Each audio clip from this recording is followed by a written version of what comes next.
Hola, ¿cómo les va? Estamos en un nuevo video de Abogados Online. Hoy vamos a hablar con el doctor Sergio Martín sobre recurso extraordinario federal, al cual se recurre a partir de una sentencia definitiva emanada por un tribunal supremo de una causa, luego de haberse agotado todas las instancias existentes en jurisdicción local. Vamos a analizarlo entonces técnicamente. ¿Qué tal, Sergio? ¿Cómo estás? Hola, Claudio, ¿cómo estás? Bien. Bueno, es un gusto tenerte aquí en estos videos de Abogados Online. Y bueno, vamos a iniciar este video hoy más técnico, quizás más dedicado a profesionales, pero con ribetes interesantes para el público en general. Así que bueno, vamos al tema, recurso extraordinario federal. Bueno, vamos entonces a una pequeña introducción, porque tratándose en general de colegas los que van a seguir esta charla, trataré de no repetir conceptos que por ahí ya los tenemos incorporados. El recurso extraordinario federal lo habilita esta vía el artículo 14 de la ley 48, 14, 15 se suele invocar.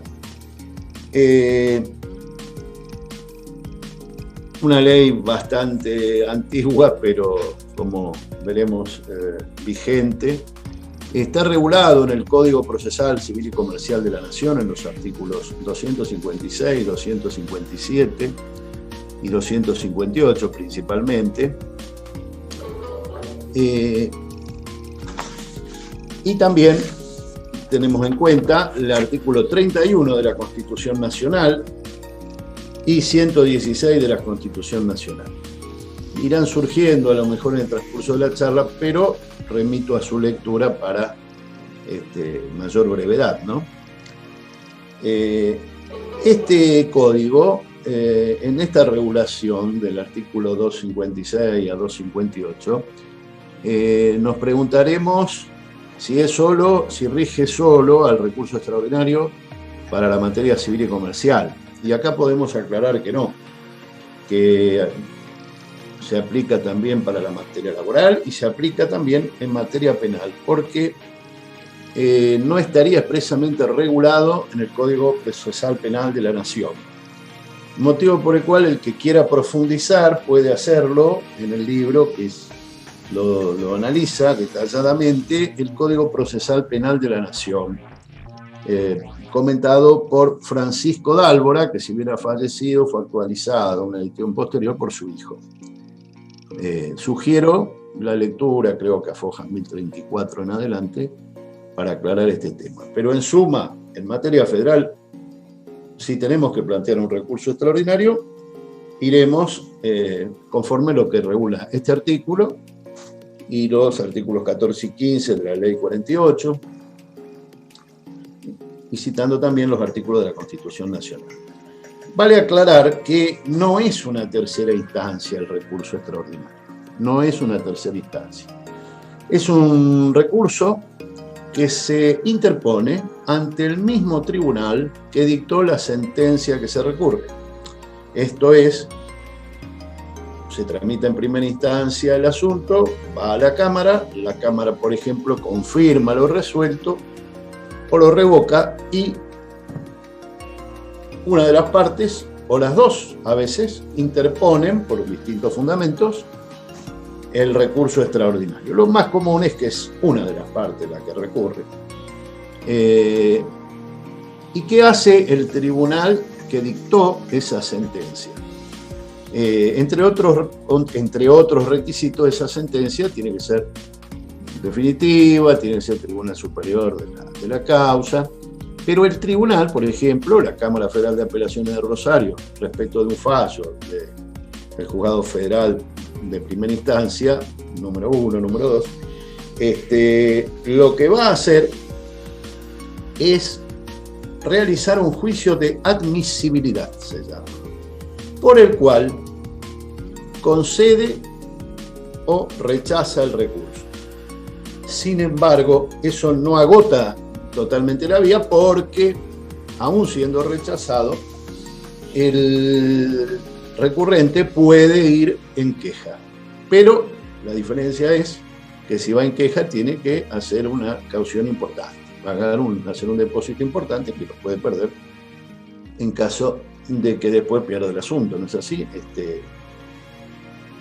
Que sea rechazado. En concreto, también tiene que tenerse en cuenta, bueno, para interponer ese recurso, tiene 10 días desde la fecha de notificación de la sentencia definitiva.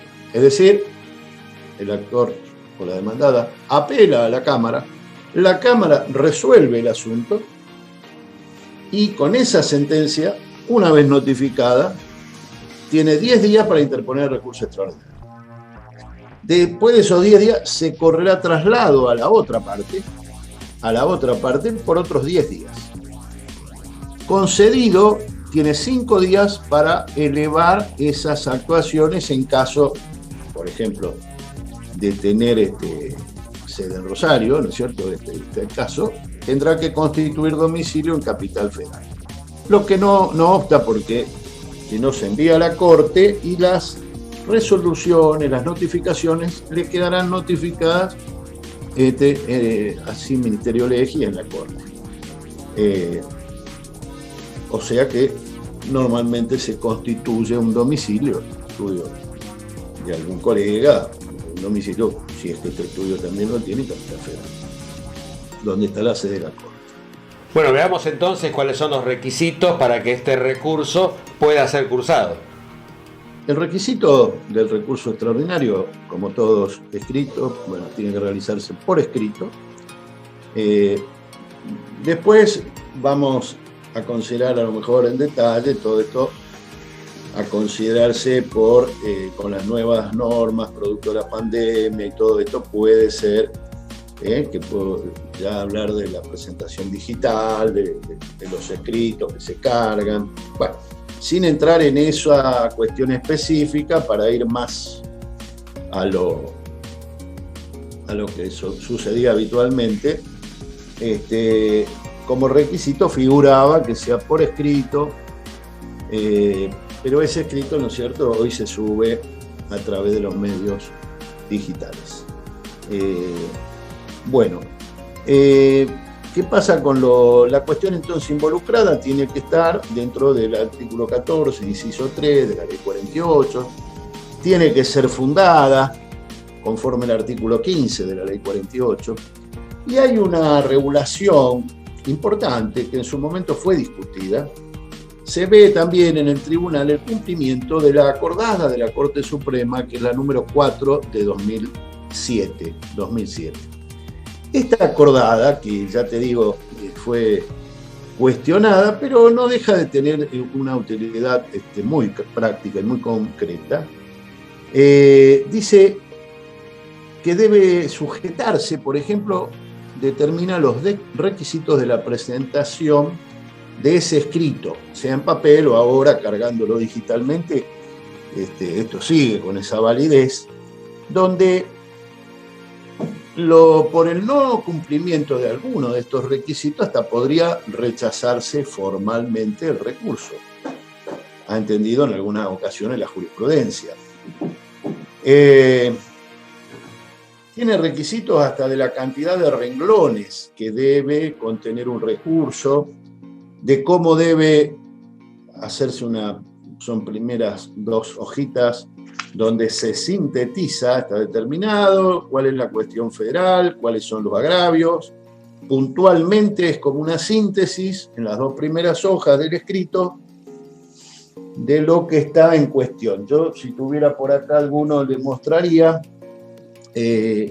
pero es rígido en cuestión de los artículos que deben citarse, la fundamentación sintéticamente, en qué consiste el agravio constitucional, y la cantidad de renglones, los espacios, el tamaño de la letra. O sea, regula bastantes formalidades que en algún momento los abogados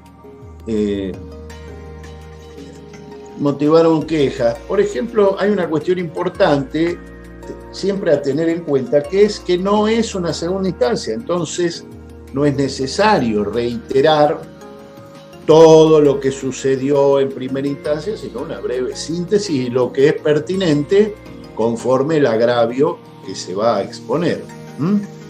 Que hay cosas más ahí que nos pueda interesar. En fin, creo que esta acordada ha resultado necesaria, más en estas épocas donde cortar, pegar es tan fácil, tan llevadero, y llegamos a tener escritos, también sentencias, Tenemos sentencias que han salido de miles de hojas, de más de 1000 hojas, 3500 hojas, 3400.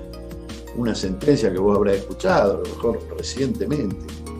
Sinceramente, decía un viejo profesor, que el abogado que escribe mucho aburre al juez. No quiere decir que no deje de decir las cosas pertinentes. Como también podemos decir que se ha visto mucho en cierta materia penal el exceso de citas y de transcripciones y cosas. Yo un día me sorprendí de una sentencia. ¿A quién va dirigida la sentencia? La sentencia de una cámara, por ejemplo, o de un tribunal, va dirigida a las partes.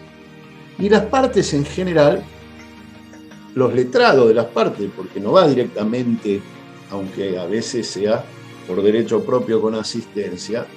Decía un profesor mío de penal que a las partes le interesa la resolutiva, si ganó o perdió, si será condenado o absuelto, si tiene que pagar y cuánto.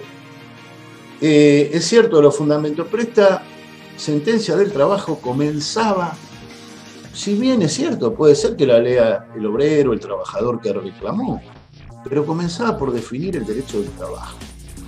Ustedes imagínense si empieza una sentencia definiendo el derecho del trabajo y después por ahí se le da por contar cómo era en la Edad Media el trabajo y cómo era remunerado, se puede hacer un poco intenso.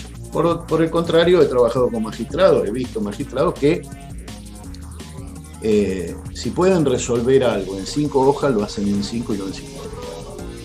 Volviendo un poco, por eso me parece que no es desatinado poner un límite a las hojas, recordar que no es una sentencia, no es una tercera instancia, sino un recurso extraordinario. Por eso la jurisprudencia ha establecido, la jurisprudencia de la Corte, frente a los agravios de las partes, frente a un recurso extraordinario por inconstitucionalidad, hay cuestiones federales simples y cuestiones federales complejas, donde se está enfrentando la interpretación, en algún caso, de una normativa federal o la interpretación en relación a la normativa invocada por el magistrado. Y también tenemos que saber que porque tengamos una norma federal, no necesariamente, esto no quiere decir que tenemos un caso federal. Hay normas federales, hay normas nacionales que no son una normativa federal, no nos brindan esa, no tienen esa jerarquía federal. El mismo doctor Sagüez, en uno de sus, tratando este tema, él hace una enumeración taxativa en ese momento, no taxativa, pero más o menos, donde dice cuáles son las normativas de carácter federal. Porque hay leyes que son nacionales y no tienen esa trascendencia. Y tampoco que tengamos una ley federal involucrada implica necesariamente que tengamos un caso federal. Todas esas disquisiciones pueden surgir a partir de los agravios de las partes. Puede plantearse una inconstitucionalidad dentro de un amparo. Y por esa vía llegar a plantear el recurso extraordinario. Se plantea un recurso extraordinario, yendo ya un poco a concretar un poco la realidad jurisprudencial, sin ánimo de agotar el tema. Vamos abriendo, como dicen, ventanas y vamos a tratar de puntualizar, ¿no? Entonces, ¿qué habilita, qué articulado habilita la vía? ¿Cuáles son los requisitos a tener en cuenta para presentar este recurso? Y requisitos que son formales y de fondo. En los formales estamos señalando qué requisitos debe cubrir la presentación, que hoy se carga como decíamos, en vía digital. Y en los de fondo, ¿qué estamos planteando? La inconstitucionalidad de una norma. Vamos a poner un caso. Planteo que se hizo en la jurisprudencia reciente, no tan reciente, hace unos años, de unos aumentos a las exportaciones vía un decreto. Se planteó la inconstitucionalidad e inaplicabilidad de ese decreto. Y ahí vendrá la discusión, los argumentos de las partes al respecto, donde pudo haber sido confirmado y llega a la Corte y verá si ese decreto, si está dentro de las facultades del Poder Ejecutivo, fijar tributos. Se va a discutir eso.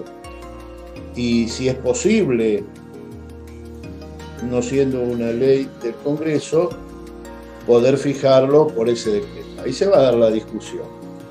Y habilitaría, a mi criterio, esa discusión de interpretación de leyes constitucionales y criterios constitucionales, la vía extraordinaria. Después llegará a la Corte y la Corte resolverá. Confirmando, modificando, mandando a fallar de nuevo, que en algunos casos lo ha hecho. Vamos a hablar de la arbitrariedad de los fallos. Vamos a ver algunos, por decir, para no extendernos tantos, qué criterios ha establecido o ha aplicado la Corte. Y entonces son los que va a tener en cuenta el tribunal, una Cámara Federal, al hacer ese juicio de admisibilidad, si corresponde conceder o denegar. ¿Qué seguirá? Necesariamente los criterios que ya ha establecido la Corte. Creo que a un tribunal le va a costar mucho aceptar cuando el recurso viene por arbitrariedad exclusivamente. ¿Por qué? Primero, que es muy raro en estas épocas que para ser arbitrario un fallo, ¿qué quiere decir? Por ejemplo, ha dicho la Corte que si hay a veces lo que se manifiesta en muchas oportunidades no es denunciar una auténtica arbitrariedad, sino finalmente, después de analizarlo, ves que es una disconformidad con lo resuelto. La disconformidad, por eso te aclaré que no es una tercera instancia, la disconformidad con el criterio del tribunal no habilita la vía extraordinaria por arbitrariedad, ha dicho la Corte. Tener un criterio distinto, no. Si el fallo está bien fundado, si está fundado en derecho, si analiza las circunstancias del caso debidamente, lo que hay es una diferencia de criterio. Si no contrasta con alguna legislación de una manera contundente, sino que tiene respaldo legal, no podemos hablar de arbitrariedad, dicho la Corte. Un principio, entonces, en la parte formal de la presentación del recurso, para hacer un poco una síntesis y ubicarnos bien, es el autoabasto. El escrito del recurso extraordinario tiene que ser autosuficiente. Es decir, que el tribunal, para resolver si lo admite o no lo admite, tiene que bastarle la lectura de ese escrito. El escrito entonces debe contener una síntesis, sosteniendo que habilita la vía, cuál es el conflicto, cuáles son los motivos, qué es lo que pide. Autoabasto, por decirlo de una manera sintética. La sentencia tiene que ser definitiva para poder acudir a la vía extraordinaria. ¿Qué quiere decir esto? Que, por ejemplo, las medidas cautelares no son definitivas, porque no se pronuncian sobre el fondo. Muy rara vez se va a poder conceder tratándose, tendría que ser una cuestión, por ejemplo, en el caso del detenido, que esté en peligro la libertad de la persona, o en el caso de una ejecución, no son definitivas porque existe una vía ordinaria posterior. Siempre hay que dar por sentado que las vías anteriores están agotadas, han sido agotadas. En los amparos existe otra vía, también en el habeas data. También el planteamiento oportuno de la cuestión federal. ¿Por qué? Porque si ya usted tuvo la misma situación en primera instancia, en la primera sentencia, y no lo planteó, no hizo la reserva, no puede después venir, porque se podría ser tildado formalmente de extemporáneo, que lo venga a plantear, a menos que sea una arbitrariedad sobreviniente. Pero si la cuestión es la misma, exactamente igual a la discusión en primera instancia, no puede venir a hacer este planteamiento en segunda para ir a la Corte, una vez resuelto en segunda de la misma manera que en primera. Entonces hay también que analizar, a los efectos formales, el planteamiento oportuno de la cuestión federal. Hablamos de la arbitrariedad, una de las causales generalmente invocada, y en gran parte, muchas veces, tiene que ver con diferencias de criterio y no se llega a demostrar. Por ejemplo, se puede tratar de un exceso ritual manifiesto, el argumento por el cual uno plantea la arbitrariedad. Puede ser una inequidad, la injusticia tiene que ser palmaria, manifiesta, no una cosa así discutible, donde ha habido posturas en un lado, en el otro. El respeto del debido proceso, esa podría investir. En el caso nosotros lo hemos visto, en el caso del debido proceso hemos tenido recursos extraordinarios que plantean los inmigrantes, cuando dicen, ustedes saben que tienen que declarar o no han sido llevados a declarar como testigo, no han tenido el traductor que obliga a la ley que los asista, entonces se puede haber afectado el debido proceso. Y bueno, ahí se discutirá y se verá si realmente no fue asistido, no conocía, si era pertinente. El apartamiento notorio de la realidad económica puede ser otro de los motivos. Pero fundamentalmente, la sentencia arbitraria es una no sentencia. Es un acto autoritario por el cual, sin fundamentos y sin razonamientos lógicos, hay contradicciones, es realmente algo que tiene que ser algo contundente, ¿no? Y no una cuestión de discutir el criterio del magistrado o el cuerpo colegiado que fue el que resolvió.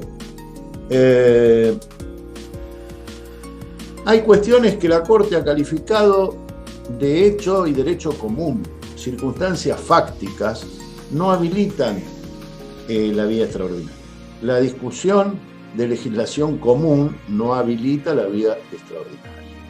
Así ha habido casos donde se ha cuestionado una normativa provincial o se ha cuestionado cuestiones de facto que no se llegaron a aprobar, de evaluación de la prueba.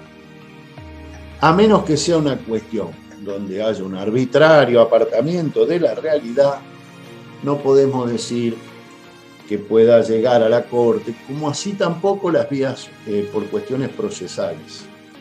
La cuestión procesal, cuando la discusión de fondo es nada más que procesal, no habilitaría tampoco la vía del recurso extraordinario.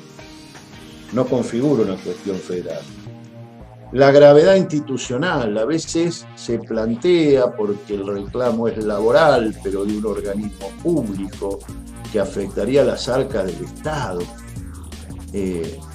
Conceder no, puede ir a lo mejor por otra vía, porque se plantee claramente que en general se concede con ese fundamento la mayoría de los recursos, o gran parte de los recursos, cuando hay realmente una cuestión federal. Una discusión que puede ser de materia laboral, como los reclamos salariales, los suplementos salariales, que va concediendo el Poder Ejecutivo y que alcanzan o no a determinados sectores de las Fuerzas Armadas, y ahí se ha concedido porque se entiende por el juego de normas, distintas interpretaciones contradictorias, que pueden resultar contradictorias, y que pueden habilitar la vía federal. Aunque en muchos casos, una vez que la Corte ya se pronunció, ya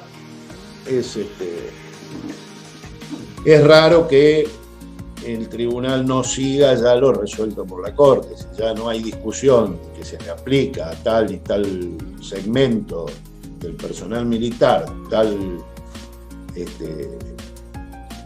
tal asignación remunerativa, tal concepto ya no se puede, los que vengan atrás no van a poder obtener el recurso extraordinario con ese fundamento, ¿no es así? Entonces esa gravedad institucional tiene que ser además clara, sostenible, demostrable. No basta con decir eso afecta a las arcas del Estado, porque si vamos al caso, en última instancia, todo reclamo puede afectar. El tema es que la afectación sea realmente grave. Después, cuestiones, en algunos casos se han llegado a recurso extraordinario, cuestiones sobre costas, pero hoy está aclarado que la cuestión es más bien de materia provincial. Cuando ya se van fijando criterios, es difícil que un tribunal le conceda, porque las costas del juicio, los gastos del juicio, son cuestiones procesales. También vamos a ver alguna cuestión que estoy tirando un poco los títulos, después se podría profundizar todos estos conceptos con más jurisprudencia. Por ejemplo, concepto de arbitrariedad. ¿Qué puede resolver un expediente? Vamos a tomar un fallo concreto y dice, respecto a la arbitrariedad, el tribunal toma una sentencia, analiza qué son las partes, quién apela, qué invoca, en primer lugar, analiza que en el primer considerando, ¿qué ha dicho la actora? Bueno, la actora, como decíamos, invocará el artículo 14 de la Ley 48, los artículos pertinentes del Código Procesal Civil y Comercial de la Nación, los artículos de la Constitución, 31, 116, 75, inciso 22, que entiende fueron soslayados por el inferior, por el juez de primera instancia. Planteábamos este ejemplo del decreto, si este decreto era o no inconstitucional y por tanto inaplicable, que se mete a regular los derechos de exportación, aumentarlos. Sostuvo la admisibilidad entonces del recurso, la actora. Entonces corresponde al tribunal pronunciarse sobre la admisibilidad formal y sustancial, o de fondo, digamos, del recurso. Cuando vemos esto, la sentencia de primera instancia había declarado la inaplicabilidad del decreto y la Cámara lo confirmó. El presente recurso, dice, resulta procedente. ¿Por qué? Porque el decreto y tal dice que los artículos de la Constitución son en función de los cuales se ha dictado ese decreto. Se halla en juicio la interpretación y aplicación de normas de carácter federal. Ahí tenemos una cuestión federal. Porque la pretensión ha sido parcialmente adversa a las partes, creo que pedían el reintegro de los fondos, y se planteó la arbitrariedad de la sentencia. Entonces, ¿qué dice el tribunal? Citando textualmente estos criterios que ha ido sentando la Corte. Que las resoluciones recurridas prescindan inequívocamente, para que una sentencia sea arbitraria, la Cámara debió prescindir inequívocamente de la solución prevista por la ley o adolezcan de manifiesta falta de fundamentación. En ese sentido podríamos hablar, pero si la sentencia brinda una de las soluciones posibles al caso y está fundada debidamente, no podemos hablar por sí solo de arbitrariedad. La Corte dice debe decidir si existe o no el mencionado, mencionado criterio. No se advierte en este caso, dice que se han explicitado los motivos de la decisión.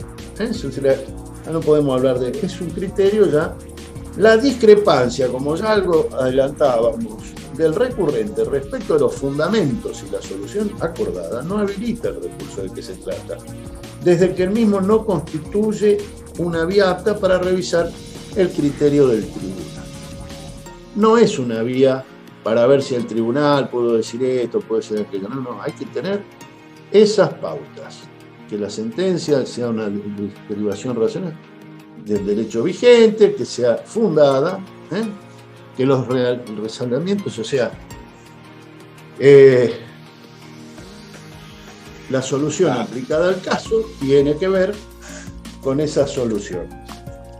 El tema sin dudas queda para mucho más y seguramente lo ampliaremos en próximos videos. Ahora ya estamos llegando casi al final. Esto daría, como vos te imaginas, se ha abierto unas cuantas puertas. Recién empezamos a analizar concreta jurisprudencia y criterios de la Corte, pero bueno, creo que para un pantallazo inicial habríamos cumplido, ¿no?, con la consigna. Bueno, muchas gracias, Sergio. Seguiremos avanzando sin duda en los próximos videos. Con respecto a ustedes, los invitamos, por un lado, para contactarse con el doctor Sergio Martín, van a encontrar aquí al costado mío los datos. Y por otro lado, los invitamos a suscribirse, a comentar, a compartir este video, a poner me gusta, activar la campanita en YouTube que les va a avisar de los próximos lanzamientos de Abogados Online. Y nos volvemos a encontrar la próxima oportunidad aquí en las redes con mucho más Abogados Online. Gracias.